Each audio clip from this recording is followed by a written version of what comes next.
Welcome to this week's edition of the WFL Update. I am your host Kyle Walsh, and here are this week's top games. The Edmonton Chill and the Louisville Wolfpack met last season in WFL's first ever championship game. The Wolfpack won the game 27-10 and became the current World Bowl champions, but have dropped the first two games of the 2012 season. Now Louisville and Edmonton square off again, this time with a lot at stake for the defending champs. At 0-2, Louisville has been going in reverse since their glorious trophy day in June. If the Wolfpack want a chance to win this game, they will have to stop Bubba Jones better than they stopped the Diablos' passing attack in Week 1, and Skeletor Funk must return to his MVP form. So far this season, he has been a big disappointment for Wolfpack fans. The Boston Maulers, fresh off a 20-3 victory over the Wolfpack, are looking to get back on track offensively after two bad games for Bam Bam Thunderman. This week may be the perfect opportunity when the Maulers take on the Cleveland Stallions. Cleveland has allowed 100 rushing yards in each of the first two games. Boston must give the ball to Thunderman to get the team their best chance to win their second straight. However, Cleveland is no pushover, averaging 34.5 points per game this season. Which offense will play is the big question. The Osaka Shoguns have surprised everyone, winning their first two games as an expansion franchise over Los Angeles and Cincinnati. Osaka hits the road again and will be walking into a difficult situation.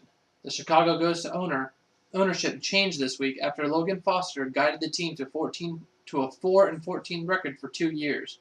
Jacob Noah now takes the reins of the Ghost franchise after taking Charlotte through an injury-riddled 6-10 season in 2011. With a new mentality, the Ghosts are not your average 0-2 team. With this being their first home game of the season, they are looking to get a win for their hometown fans and their new ownership as well. For the Ghosts to pull the upset, however, Dante Houle must have a big game for the Ghosts offensively and play true Chicago defensive ball. The defense can't do it all, though, as the offense has got to start producing. And this week's Game of the Week, the Delaware Destruction have lived up to their potential so far through the year, perhaps even excelling it. Winning their first two games by a combined score of 48-9, the Philadelphia Iron, while not as productive offensively, have allowed just 21 points in their first two games, both wins. This game is all about defense and which one can play to the caliber of defense these teams have grown accustomed to.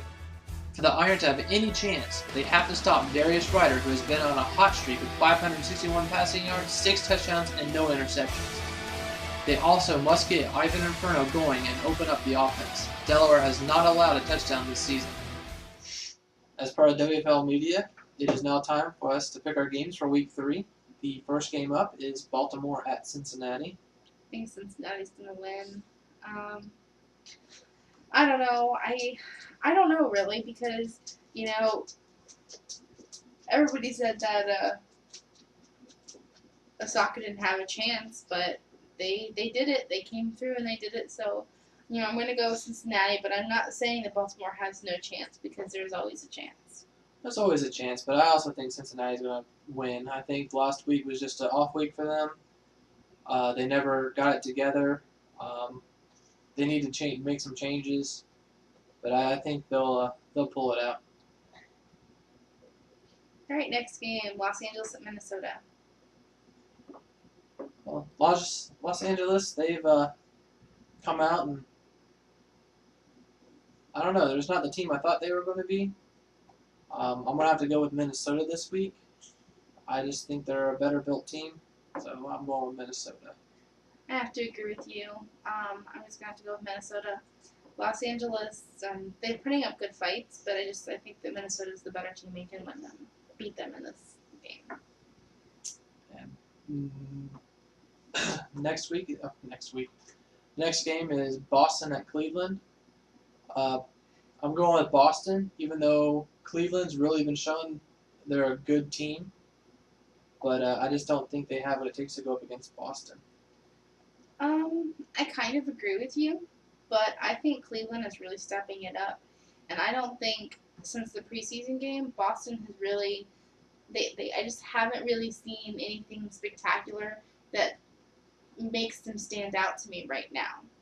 I mean, I just think that Cleveland has a shot, and I just have some faith in them right now. So I'm going to go with Cleveland. Okay. Osaka at Chicago. This is under new ownership. I talked about earlier, and that's kind of scary for Osaka because they don't know what they're going up against. New game plans and everything. Who knows what's going to happen? Who knows what this game is going to hold? So I'm going to go with Osaka, but I just have a feeling it's going to be a close game. It's going to be up in the air because you never know what this game is going to hold due to new ownership. Yeah, I agree. I've chosen against Osaka the past 2 weeks, but this week I'm going with them. I'm going to say Osaka. You didn't go against me on my first week. I didn't? Mm-mm. Really? Well, I guess I am wrong. Well, I'm going back with Osaka again. And because I think Pyatt and them have shown that they have what it takes to be a good team, and I think they'll win again. Okay, Louisville, Edmonton. It's the matchup of the World Bowl. Louisville is just not playing how they were playing last year. And they're starting off horrible. And even though Edmonton went through bad free agency, I really don't know who to choose. Let me put it this way. I don't know who to choose either, but I'm going with Louisville. Basically, I'm going off of the instinct that they have got to come back. They have lost 2 games now, and that is not looking good for them. And I just think that they are going to pull through. This is going to be the game to show that they're coming back. I don't know. I still disagree. I'm going to go with Edmonton. I think Edmonton's going to win.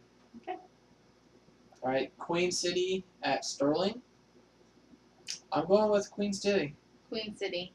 I just think that, even though this is in Sterling's home territory, I just think that Queen City can pull through. Yeah, they're going to have to stop Tony Henderson. Henderson put up good numbers not last week, but the week before. I didn't see last week's game, so I don't know how he did. But I just think Queen City is going to be a good team to beat. I just think Queen City is the better team over Sterling. Okay, Philadelphia at Delaware. Game of the week. Philadelphia has a lot to prove on offense. I don't think they have what it takes to go up against Delaware, so I'm picking Delaware. But Philadelphia, they got to show they have what it takes, and I don't think they have it to beat Delaware. I agree with you. I've kind of gone with Philadelphia, and I don't know why, but I'm kind of like a secret fan of Philadelphia, and I don't know why. But I honestly think that Delaware is going to beat them. I think unless Ivan Inferno can step up and have an amazing game. He has had okay games. I mean, they've won, but it's just not. Yeah. Where Delaware's been putting up 48 points. Exactly. I think Philadelphia hasn't made more than 10 points, 10, 15 points, or something like that. 10 points the last game, yeah. Yeah, so, I mean, I don't know. They're just going to have to stop Delaware's offense, which I don't think they can. All right, and our last game is Las Vegas at St. Louis. Las Vegas, easy. Agree. St. Louis, they have a hard road to go, and I just don't think they can beat Las Vegas. I don't think they can either. Las Vegas is just too hot right now. I agree. So. WFL fans, check out our other forms of league media with WFL Pulse on Blog Talk Radio every Sunday night at 10 p.m. Central with Cameron Irvine and Chad You Betcha hosting and competitive banter like no one else can provide. The Ace Report podcast is available for download every Monday with host Ace Whirls. Ace breaks down the week that was in the WFL and gives his credit where credit is due. Inside the WFL podcast is available for download every Tuesday with host Ronnie Nickens. Nickens will dig deep inside this week's slate of games and look back at weeks past. And of course, WFL YouTube has you covered with highlights, top 10 plays, and of course, the WFL update, which is new every Wednesday. Check back to WFL on YouTube for game-by-game highlights and analysis. Watch every game live on WFL Network at www.dustin.tv/WAFL and visit the website daily for new articles, podcasts, and more at www.waflfootball.com.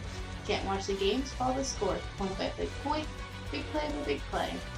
On WAFL Twitter at www.twitter.com/WAFLfootball.